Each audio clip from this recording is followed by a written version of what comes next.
Good afternoon, folks. Mike Wells, your world explorer.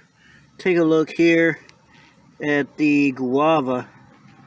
These are guava babies that we have.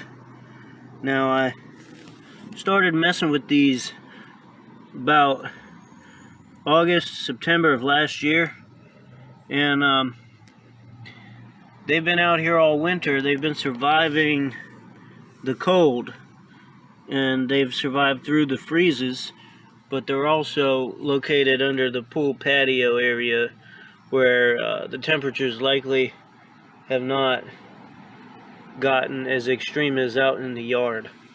So anyhow, they're surviving, and we're in Zone 9B of Florida. So if anybody says it can't be done, that's incorrect, because it can.